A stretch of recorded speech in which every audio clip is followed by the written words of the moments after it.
Nós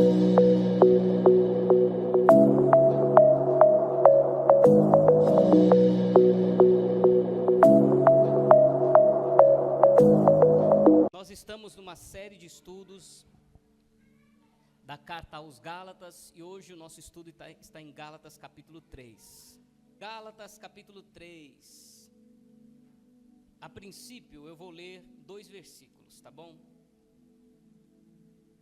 Eu vou ler o verso 2 e o 3. E a Kelly largou o celular aqui de novo. Aí acaba o culto, ela sai desesperada, não sabe onde é que está. Gálatas 3, versículo 2. Só quisera saber isto de vós: recebestes o Espírito pelas obras da lei ou pela pregação da fé? Sois vós tão insensatos que, tendo começado pelo Espírito, acabeis agora pela carne? Olha a pergunta que é feita. Se vocês começaram no Espírito, agora que vai chegando para o fim, vocês vão voltar para a carne? Em outras palavras, é como se Paulo quisesse dizer assim: se nós começamos no Espírito, nós temos que ir até o final no Espírito. Amém, irmãos? Vamos fazer uma breve oração. Senhor, nós consagramos nossas vidas para Ti desde o momento em que este culto começou, e não apenas quando o bom dia foi dado aqui, mas desde o momento em que nós preparamos o nosso coração para sair de casa, para vir até este lugar. Não viemos aqui para ouvir palavras de persuasão humanas, queremos ouvir os Teus ensinamentos, a Tua palavra, a Tua voz. Fale e não te cales. Fale conosco de uma forma tão clara que não fique nenhuma dúvida sequer. Portanto, nós damos legalidade, liberdade ao Espírito Santo para falar ao nosso coração. Oramos, tomamos posse da Tua bênção para este dia, em nome do Senhor Jesus. Amém. Amém. Glória a Deus. Pode se sentar, por favor, mas fique à vontade para dar um aplauso para o Senhor pela palavra que nos é dada hoje.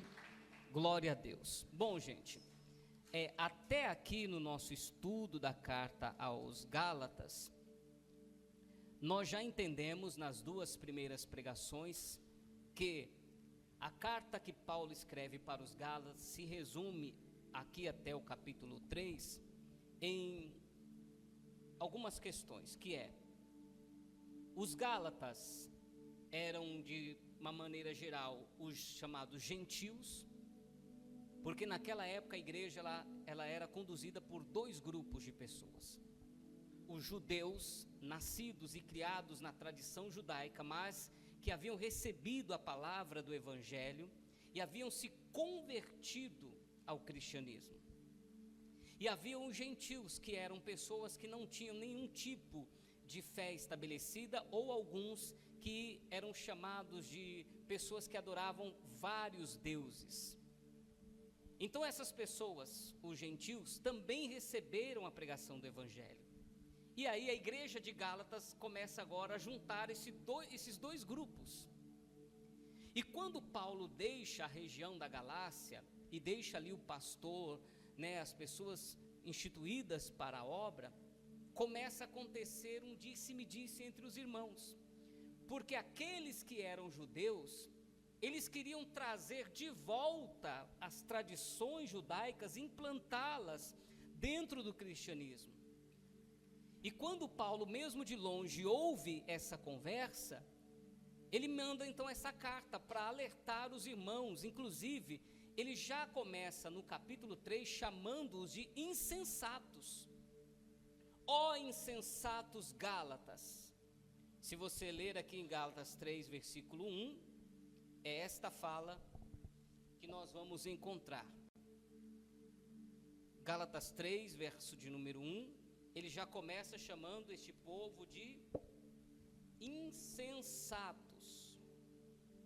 Ó insensatos Gálatas, quem vos vacinou para não obedecerdes à verdade, a vós, perante os olhos de quem Jesus Cristo foi evidenciado, crucificado entre vós? Então a carta de Paulo chama este povo de insensatos. Domingo passado o pastor pregou aqui falando sobre o quê? Que Paulo estava admirado de que esse grupo de chamados gentios que se converteram, agora estão dando ouvidos a aquele grupo que estava tentando trazer de volta as tradições religiosas.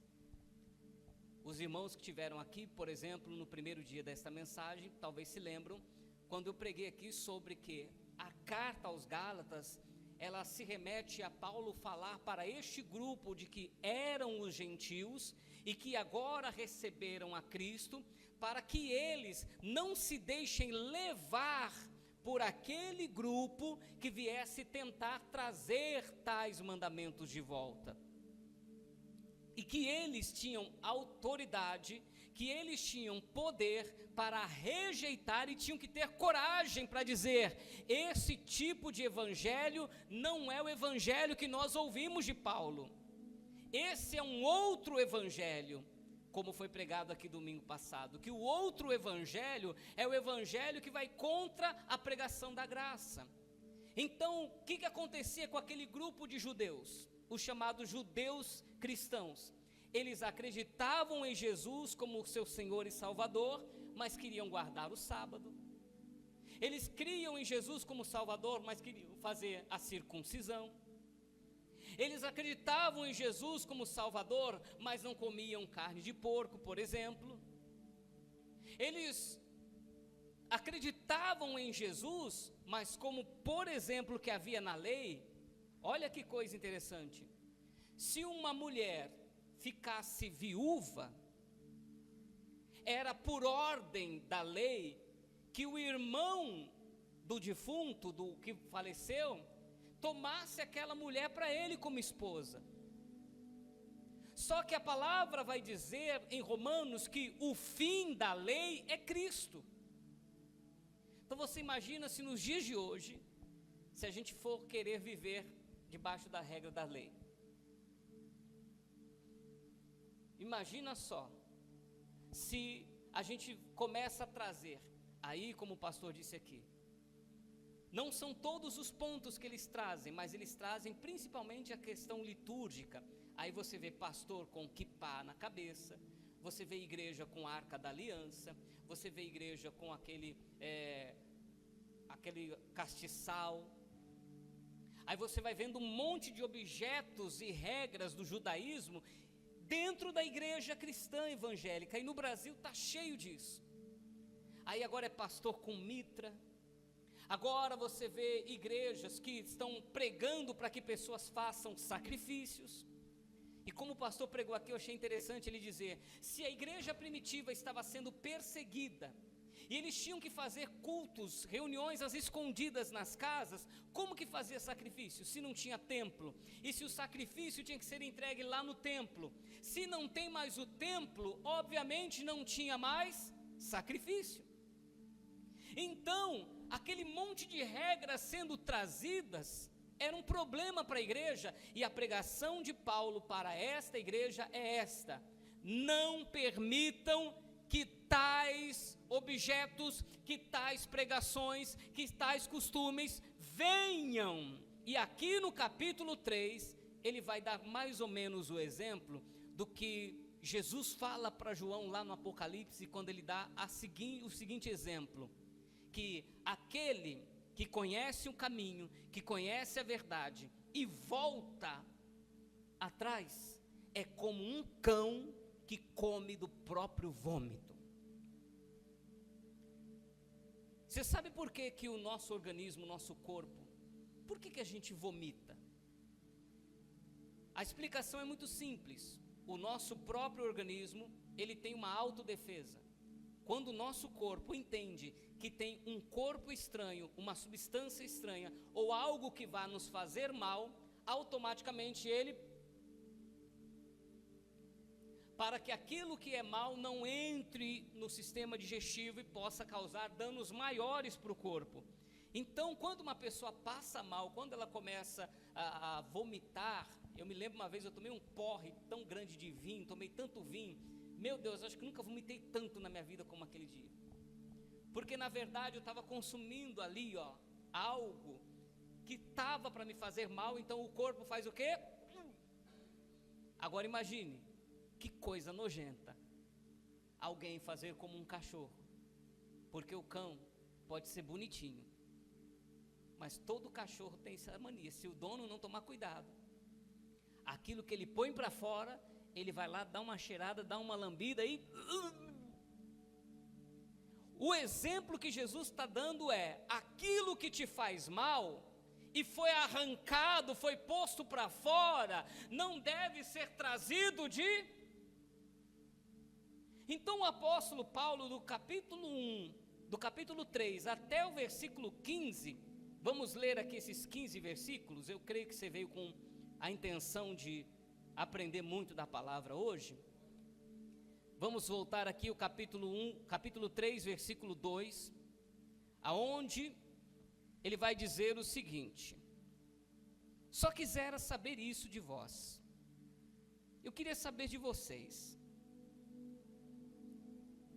Receberam o Espírito pelas obras da lei ou pela pregação da fé? O que levou vocês a acreditarem nessa pregação? Foi as obras ou foi a fé? Sois vós tão insensatos que, tendo começado pelo Espírito, acabeis agora pela carne? Será que em vão que tenhais padecido tanto? Se é que isso também foi em vão? Aquele, pois, que vos dá o Espírito e que opera maravilhas entre vós, faz pelas obras da lei ou pela pregação da fé? Assim como Abraão creu em Deus, isso lhe foi imputado como justiça. Sabei, pois, que os que são da fé são filhos de Abraão. Ora, tendo a Escritura previsto que Deus havia de justificar pela fé os gentios, anunciou primeiro o Evangelho a Abraão, dizendo: todas as nações serão benditas em ti, de sorte que os que são da fé são benditos como crente Abraão. Todos aqueles, pois, que são das obras da lei, estão debaixo da maldição, porque está escrito: maldito todo aquele que não permanecer em todas as coisas que estão escritas no livro da lei, para fazê-las. E é evidente que pela lei ninguém será justificado diante de Deus, porque o justo viverá pela fé. Ora, a lei não é da fé, mas o homem que fizer tais coisas, por elas viverá. Cristo nos resgatou da maldição da lei, fazendo-se maldito por nós, porque está escrito: maldito todo aquele que for pendurado no madeiro, para que a bênção de Abraão chegasse aos gentios por Jesus Cristo, e para que pela fé nós recebamos a promessa do Espírito. Então aqui a palavra que Paulo está dizendo, há um confronto entre as obras e a fé, e a pregação que vocês receberam veio pela fé e trouxe a vocês o Espírito, e agora que vocês receberam a palavra da fé, do Espírito, o Espírito Santo habita dentro de você, o Espírito Santo habita em mim. Agora que nós estamos andando, começamos no Espírito, nós vamos retroceder para viver pela lei, que é as obras? Agora que a palavra nos alcançou, irmãos, a gente vai começar a seguir um monte de doutrinas. Sabe qual foi a palavra que trouxe você a Cristo? Jesus morreu para perdoar os seus pecados e para salvar a sua alma de toda a condenação do inferno. A pregação que nos alcançou foi sobre Jesus. Ninguém chegou para você e disse assim: olha, guarda o sábado que você vai ser salvo. Ninguém chegou para você e disse assim: olha, cumpra os mandamentos para que você seja salvo. Não. Ninguém chegou para você e disse: olha, você tem que usar tal roupa.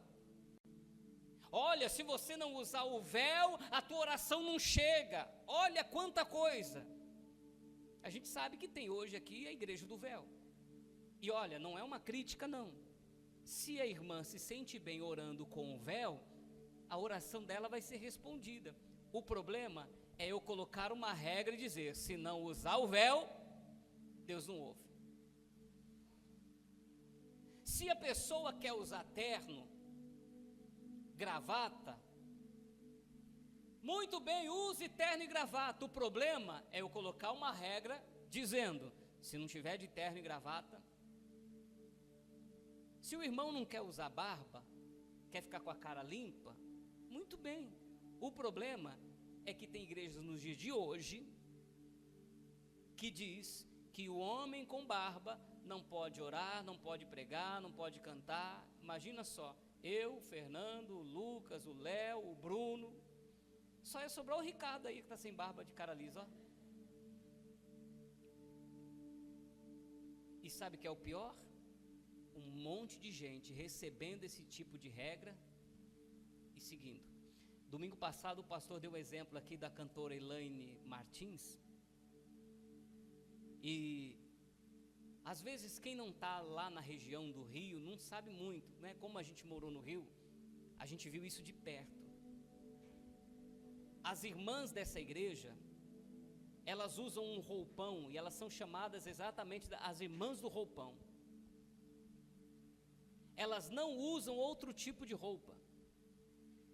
Algumas pessoas que nós conhecemos que congregou nessa igreja diziam inclusive que as irmãs elas tinham um roupão específico para a hora do sexo com o marido, que nem o marido podia ver o corpo da mulher.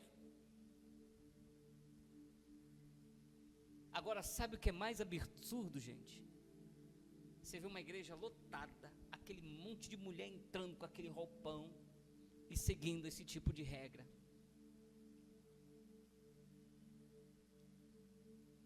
Se a mulher quer usar um determinado tipo de roupa, isso é uma particularidade dela. O problema é criar-se uma regra na igreja que obriga as pessoas a fazerem isso. Então é contra esse tipo de coisas que Paulo está dizendo. E você que hoje entendeu essa palavra, está entendendo essa pregação, você está ouvindo isso aqui para você entender algo. Você é livre. Jesus libertou você de toda acusação e condenação do pecado. E você é livre para servir ao Senhor. Sabe uma coisa que está escrito em Hebreus capítulo 10, versículo 1? Se você puder, acompanhe aqui essa leitura comigo. Olha só. Hebreus capítulo 10, versículo de número 1, vai dizer o seguinte: porque tendo a lei a sombra dos bens futuros. Hebreus capítulo 10, versículo 1. Porque tendo a lei a sombra dos bens futuros, e não a imagem exata das coisas, nunca pelos mesmos sacrifícios que continuamente se oferecem a cada ano, pode aperfeiçoar aqueles que se chegam. Então, baseado neste versículo aqui, nós entendemos que a lei, ela foi a sombra.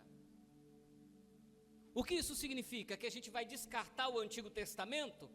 Nós vamos agora pegar aquela bibliazinha que só tem os Salmos e o Novo Testamento? A gente vai descartar o que está escrito lá? Não. A gente vai lá, observa, aprende, para podermos colocar em prática a graça. Como um exemplo que eu vou te dar aqui.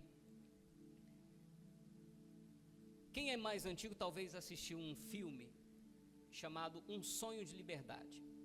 Neste filme tem lá um personagem chamado Brooks, que é um senhor, já é um homem bem idoso, um senhor velho, que ele ficou tanto tempo preso, ficou 35 anos, não me lembro exatamente os anos, ele ficou preso. E aí um belo dia, ele é liberto, ele é solto. Aí aparece no filme ele saindo e quase sendo atropelado, porque na época que ele foi preso, não tinha tanto carro na rua. Aí aparece ele tentando trabalhar no mercado de empacotador e meio sem jeito. Esse homem, ele entra numa depressão muito profunda. E ele acaba por se enforcar. Existe uma parte do filme que é interessante, que ele diz assim: eu acho que eu vou pegar uma arma, cometer um crime, para que eles me mandem de volta para a prisão. Ou seja, é um homem livre que não sabe usufruir da liberdade.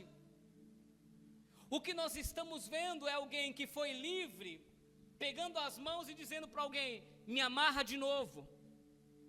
O que nós estamos falando é do que o povo viveu quando Deus libertou o povo do Egito. O povo saiu do Egito, mas começou a dizer: poxa, bom era quando a gente estava no Egito, porque tínhamos isso, aquilo, cebolas, a gente ia lá, os repolhos, a gente tinha os pepinos, a gente tinha fartura. E Deus fica indignado com isso, porque Deus livrou aquele povo com mão forte, tirou das mãos do faraó.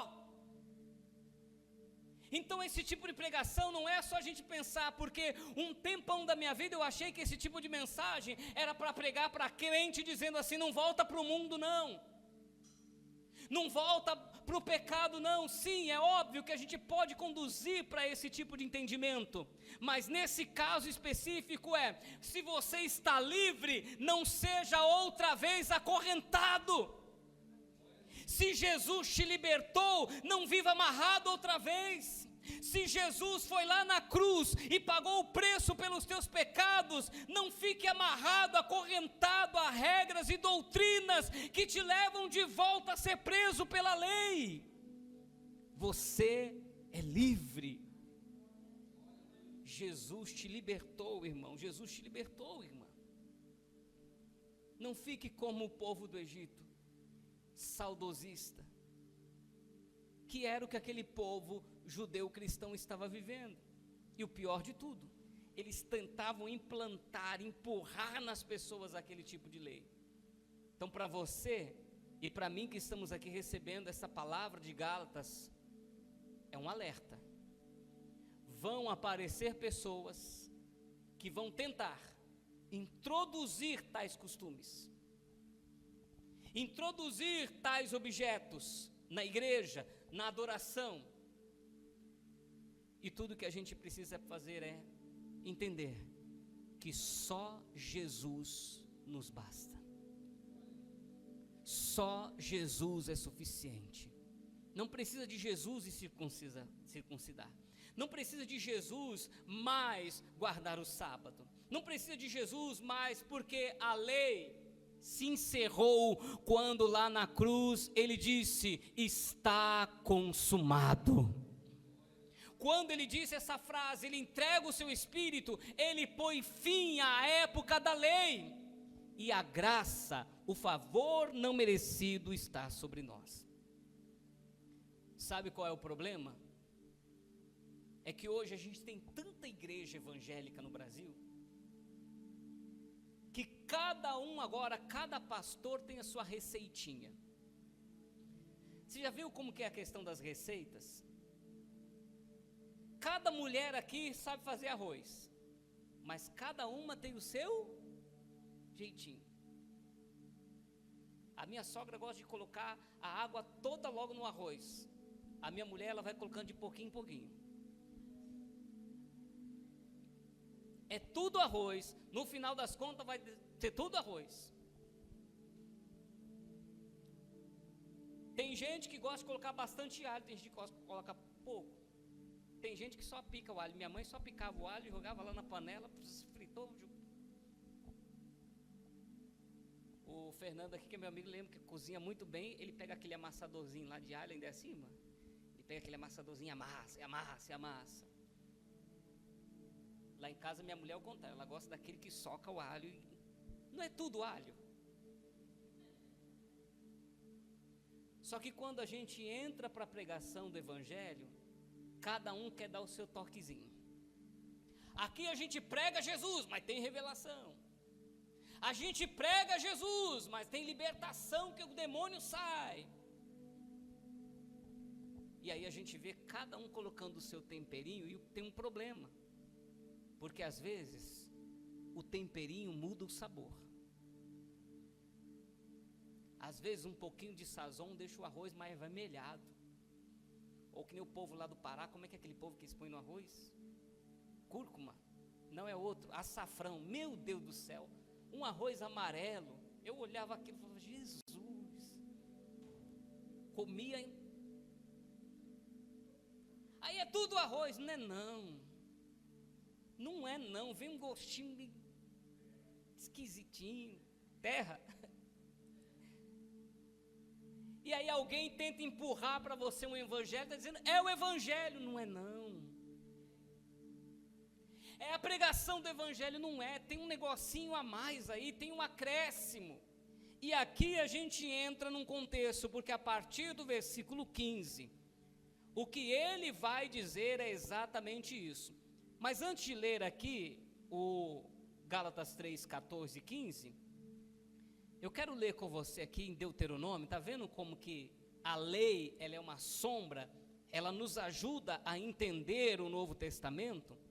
Deuteronômio capítulo 4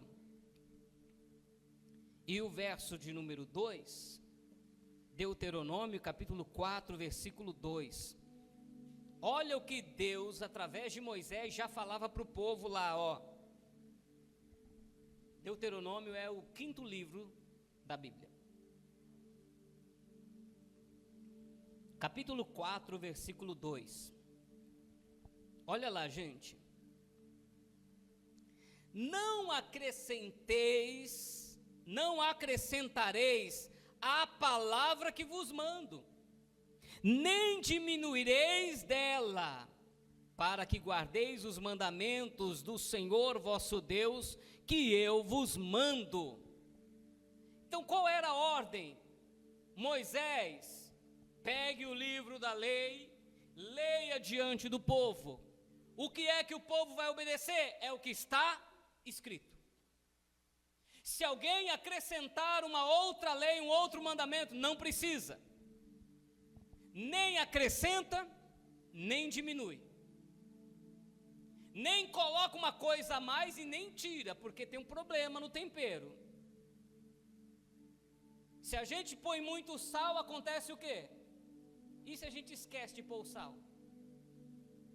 Aí dá ruim, porque o arroz... Então, nem muito, nem pouco, é a medida exata.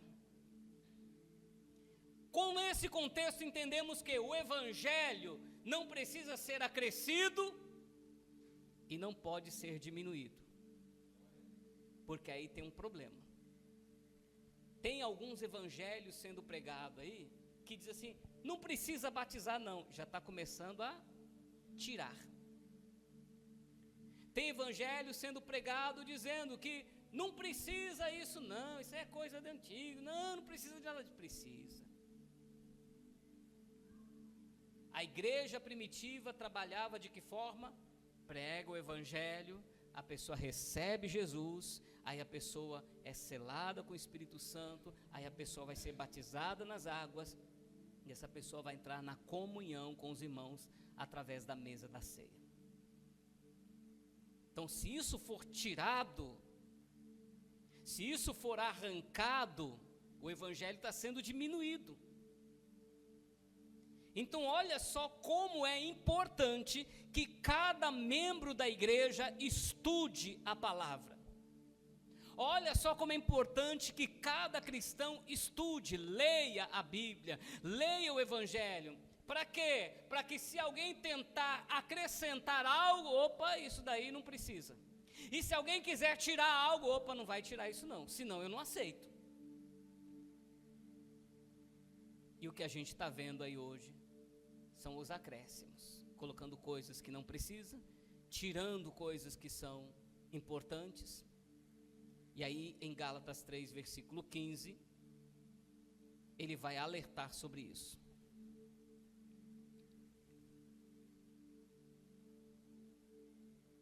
Gálatas 3, 15. Irmãos, como homem falo, se a aliança de um homem for confirmada, ninguém a anula nem a acrescenta. Ora, as promessas foram feitas a Abraão e sua descendência, não diz as descendências, como falado de muitas, mas como de uma só, e a tua descendência, que é Cristo. Mas digo isto, que tendo sido a aliança anteriormente confirmada por Deus em Cristo, a lei que veio 430 anos depois, não a invalida de forma a abolir a promessa, porque se a herança provém da lei, já não provém da promessa, mas Deus pela promessa que deu a Abraão gratuitamente. Logo, para que é a lei? Foi ordenada por causa das transgressões, até que viesse a posteridade a quem a promessa tinha sido feita, e foi posta pelos anjos na mão de um mediador. Ora, o mediador não é de um só, mas Deus é um. Logo, a lei é contra as promessas de Deus? De nenhuma sorte, porque se fosse dada uma lei que pudesse vivificar a justiça, na verdade, teria sido pela lei, mas a Escritura encerrou tudo debaixo do pecado, para que a promessa feita pela fé em Jesus Cristo fosse dada aos crentes.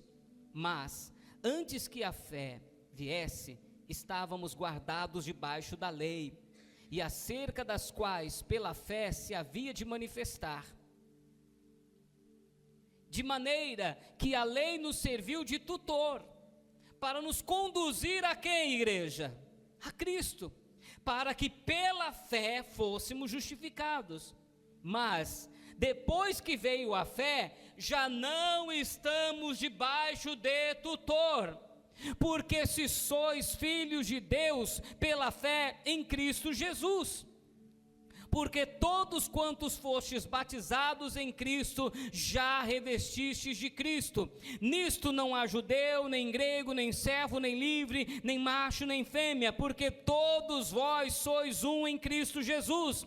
E se sois de Cristo, então sois descendentes de Abraão, herdeiros conforme a promessa. Aqui ele está dizendo, existe um tutor. Esse tutor nos leva a Cristo. Ele está falando, a lei nos leva a gente agora vai abolir a lei, esquece a lei. Não, a gente aprende com a lei, mas ela nos leva a Cristo. E se a gente entregou a vida para Cristo, por que ele está falando de tutor? O que é um tutor? Por exemplo, se os pais morrem num acidente, uma pessoa fica responsável por aqueles filhos que ficaram. Esse é o tutor, é o responsável pelos filhos. Então, se existe uma herança, se existe um dinheiro, é essa pessoa que vai. Só que quando essa criança cresce, chega à adolescência, chega à fase adulta, completa 18 anos, ela já não precisa mais porque ela já pode agora caminhar sozinha. Entendemos isso, irmãos? A palavra está dizendo que a lei, ela foi imposta por causa da transgressão do pecado. A lei foi colocada por causa dos transgressores. Mas quando Jesus vem e morre na cruz, o que acontece? Ele morre pelo pecado dos transgressores. Então, se ele morre e paga o preço dos meus pecados, eu não preciso cumprir ritual, lei alguma para alcançar o perdão. Eu não preciso fazer um ritual. Com todo respeito, irmão, você gosta de ir no monte orar? Vá. Mas não torne isso uma regra. Você gosta de levantar de madrugada para orar? Pastor, eu gosto de orar 3 horas da manhã. Ore 3 horas da manhã, coloque seu... Agora, não coloque isso uma regra. Não queira achar que é só assim que Deus vai ouvir. Porque isso aí passa a se tornar um sacrifício humano. Você jejua? Jejuo, por quê? Porque eu quero consagrar minha vida ao Senhor. Eu entendo que quando eu jejuo, eu me conecto melhor com Deus. Agora, se você começar a colocar isso como regra, eu lembro que uma vez eu estava ouvindo um programa de rádio, era bem pentecostal, e eram 2 pastores conversando, e um falou assim, ô pastor, ô varão, rapaz, faz uns 15 dias que nós não sobe no monte, né? O outro falou, rapaz, eu acho que nós está desviado, viu? Falou em tom de brincadeira. Mas existe muita gente que tem esse tipo de pensamento. O quê? Você não sobe monte não? Você não vai orar no monte não, Marli? Você não é crente não. Gente, eu já fui muito em monte, eu acho tão gostoso orar no monte. Sabe qual é o prazer de você orar no monte? É você ter ali, sabe, um ambiente diferente. Você olha para o céu, aí daqui a pouco passa um pássaro, você tem contato com a natureza. Sabe, a gente morou em região de praia, é tão gostoso você orar de frente para o mar, você está contemplando aquele marzão como criação de Deus. A Bíblia fala que a voz do Senhor é como a voz de muitas águas, mas a gente não pode colocar isso como regra, porque olha, para o teu pedido ser atendido, tem que ser levado lá no Monte Sinai, porque senão... E as pessoas começam a absorver isso e acreditar nesse tipo de coisa. As pessoas começam a acreditar que para Deus abençoar a vida delas, ela tem que dar uma oferta de sacrifício, ela tem que pegar o carro, tem que dar uma casa, tem que fazer uma coisa grande que é para Deus ver. Quando a Bíblia fala, irmãos, que antes de nós clamarmos, Ele já sondou e conhece o nosso coração. Eu quero encerrar esta pregação lendo Apocalipse 22. Rejeite qualquer tipo de coisa que acrescente ao Evangelho. Não permita ser tirado nada. Se um dia você estiver frequentando essa igreja e de repente o pastor Márcio vai dizer assim, gente, olha, a partir de agora a gente não vai precisar batizar mais não. Você fala assim, o negócio aqui está estranho, vou sair daqui, vou-me embora, porque está começando a tirar coisa do Evangelho. Apocalipse 22. E mostrou-me um rio puro de água da vida, claro como um cristal, que procedia do trono de Deus e do Cordeiro. E no meio da sua praça, e de um lado ao outro do rio, estava a árvore da vida, que produz 12 frutos, dando seu fruto de mês em mês, e as folhas da árvore são para a saúde das nações. Ali nunca mais haverá maldição contra alguém, e nela estará o trono de Deus e do Cordeiro, e os servos o servirão, e verão o seu rosto, e nas suas testas estará o seu nome. E ali não haverá mais noite, não haverá necessidade de lâmpada, nem sol, nem luz do sol, porque o Senhor Deus os ilumina, e reinarão para todo sempre. E disse-me, estas palavras são fiéis e verdadeiras, e o Senhor, o Deus dos santos profetas, enviou o seu anjo, para mostrar aos seus servos as coisas que em breve hão de acontecer.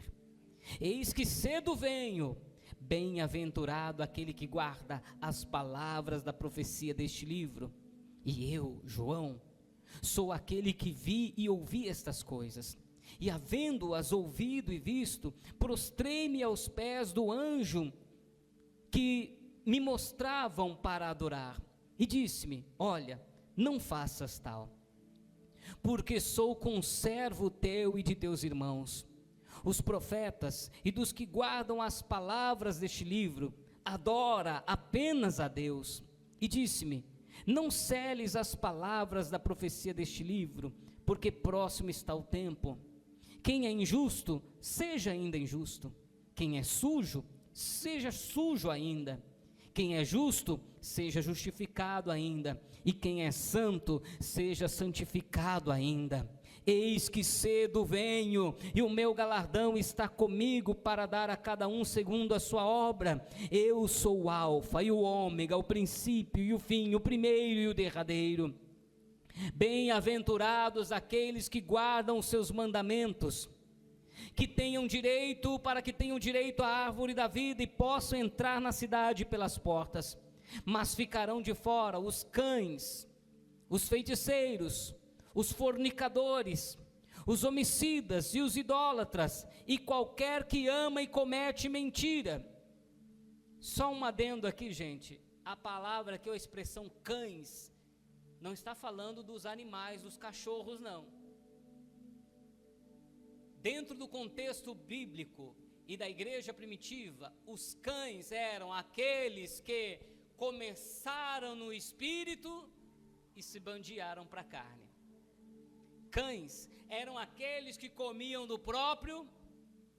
Quando ele está dizendo os cães não entrarão, ele está dizendo o quê? Aqueles que receberam a Cristo, mas que depois começaram a se levar por um monte de outras doutrinas, não entrarão no reino.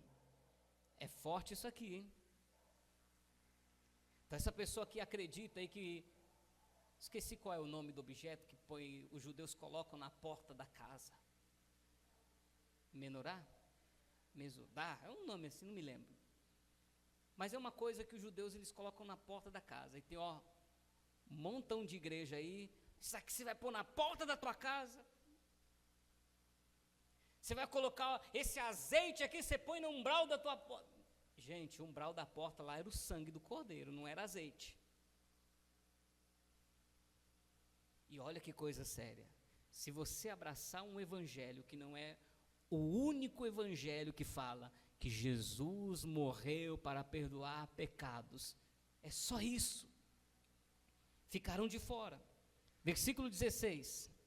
Eu, Jesus, enviei o meu anjo para vos testificar essas coisas nas igrejas. Eu sou a raiz e a geração de Davi, a resplandecente estrela da manhã. O Espírito e a noiva dizem, vem. E quem ouve, diga, vem. E quem tem sede, venha. E quem quiser, tome de graça a água da vida.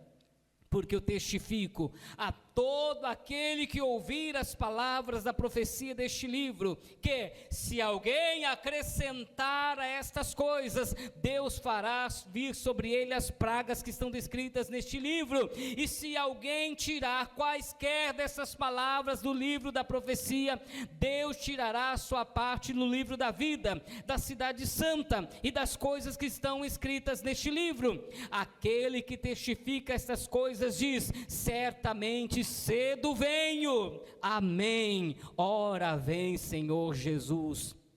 A graça do nosso Senhor Jesus Cristo esteja com todos vós, amém. Vamos ficar de pé para fazer a oração. Trago à sua lembrança as 5 solas que hoje fundamentam a igreja cristã. Lá da época que os mártires, só a graça, só a fé, só Jesus, só a palavra, não as obras, só pela graça. Então é a graça mais o sacrifício? Não, é só a graça. Ah, é a fé mais a obra? Não, é só a fé. Ah, mas é a graça mais um sacrifíciozinho. Não, não é só a graça. Nós não precisamos de mais nada, só a fé que Ele é o Salvador da nossa vida. Eu convido você a fechar os teus olhos e dizer isso para Deus: Senhor, eu quero viver só pela fé, não pela lei, não pelas obras. Eu não fui comprado, como disse Pedro, da minha vã maneira de viver, que por tradição que receberam de vossos pais. Eu não fui comprado por tradição, eu não fui comprado por rituais, eu não fui comprado por lei, apesar de o meu Senhor ter cumprido toda a lei, sem deixar uma vírgula ou um tio sequer para trás. Mas Pedro disse: vós fostes resgatados da vossa vã maneira de viver, pelo precioso sangue de Cristo, incontaminado, imaculado. Foi o sangue de Cristo que nos resgatou. Senhor Jesus, abra o entendimento de cada um de nós, nos sela com o Espírito Santo, para que possamos ter a compreensão, afinal, quem convence o homem do pecado, da justiça e do juízo é o Espírito Santo que habita em nós. Nos sela com este Espírito, nos batiza com este Espírito, que nos dá a palavra de conhecimento, que nos dá a palavra da profecia, que nos dá a palavra do entendimento. Senhor, que possamos compreender as tuas palavras, a verdade seja dita, Senhor. A Bíblia não é um livro fácil de se compreender, e é por isso que nós precisamos tanto da ajuda do Espírito Santo, para podermos compreender, Senhor. E nós que viemos de tantas outras denominações, nós viemos de tantos ensinamentos, Jesus mais o sacrifício, Jesus mais a obra, Jesus mais o esforço, Jesus mais fazer a sua parte. Mas hoje nós estamos desmistificando tudo isso. Nós estamos recebendo do Senhor o ensinamento que é tão simples. Martim Lutero dizia: voltemos para a palavra do início. Martim Lutero dizia: voltemos para as primeiras obras.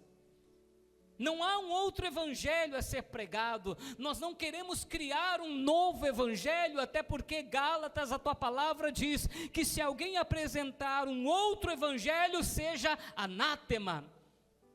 Nós só queremos voltar ao verdadeiro evangelho, ao primeiro evangelho, ao único evangelho.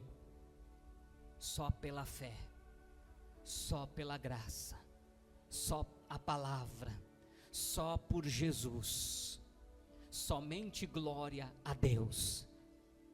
João, quando teve a visão, ele contemplou aquele anjo, e ele mesmo diz: eu me dobrei diante dele para adorá-lo, mas o próprio anjo disse: não faça tal coisa, não adore outro ser que não seja a Deus.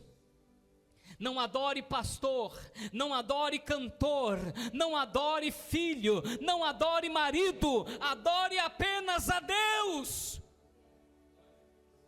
A Deus somente a glória, somente a Deus a glória, somente a Deus a adoração, só Jesus para salvar, só a palavra, sem que haja qualquer acréscimo, sem que haja qualquer tirada, qualquer língua, qualquer tradução que não seja tirada uma vírgula sequer daquilo que são os mandamentos do Senhor.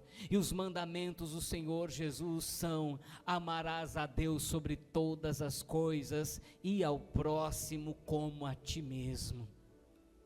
Senhor, nos ajuda a perdoar, a liberar perdão, nos ajuda a ter humildade para pedir perdão, para reconhecer os nossos erros e falhas. Senhor, nos ajuda a andar na tua presença, nos dando direção, como diz o livro dos Salmos, que a tua palavra seja a lâmpada para os nossos pés e a luz para o nosso caminho, porque nós cremos que a hora vem, nós cremos que está próximo este dia, nós cremos que o Senhor está prestes a aparecer nos ares, ante a última trombeta, e os mortos ressuscitarão primeiro, e posteriormente os vivos serão transformados para encontrar com o Senhor nos ares, e nós viveremos neste lugar, aonde a tua palavra diz que não há mais morte, não há mais choro, não haverá dor, não casarão e não se darão em casamento, porque ali seremos um só povo, uma só língua, uma só nação, e o Senhor será o único Deus, o Deus de todos os povos, o Deus de todas as línguas, de todas as tribos e de todas as nações. Mas a tua palavra é verdadeira. Ela diz que os cães não entrarão neste reino. Aqueles que comerem do próprio vômito não entrarão neste reino. Aqueles que se deixarem levar por ideologias, por doutrinas que Jesus já nos libertou, não entrarão neste reino. Se alguém quiser viver pela lei, que viva, mas terá que obedecer todos os mandamentos da lei, pois a própria lei diz que se alguém escorregar em um mandamento, será culpado de todos os outros. Se os judeus ainda decidirem e querem andar pela lei, que cumpram a lei, mas nós que somos de Cristo, recebemos a Cristo, cumpridor da lei, e que nos faz hoje livres.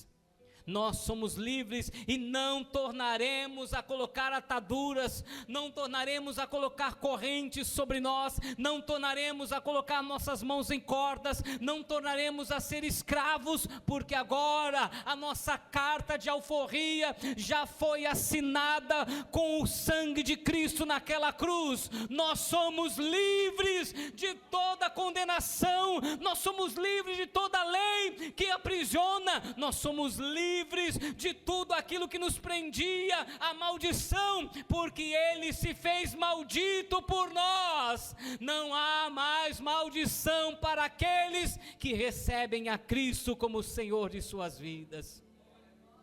Aleluia, glória a Deus. Existe uma canção que é uma verdade para este dia. Eu não sou mais escravo do medo, eu sou filho de Deus. Eu não sou mais escravo do medo, eu sou filho de Deus. Eu não sou mais escravo, eu sou filho de Deus. Eu não sou mais escravo, aleluia. Eu sou filho. Abriu o mar para eu passar por ele, perfeito amor que me alcançou, me resgatou e agora posso cantar. Eu sou filho de Deus, eu sou filho de Deus,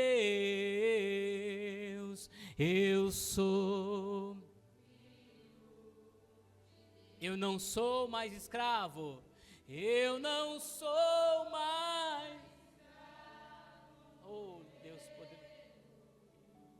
eu sou filho de Deus,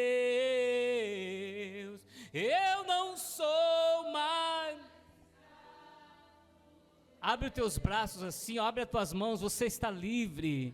Eu sou filho de Deus, eu não sou mais escravo, aleluia. Eu sou filho. Não volte a ser prisioneiro. Não volte a ser prisioneiro, não volte à prisão. Seja livre e aprenda agora a viver com essa liberdade.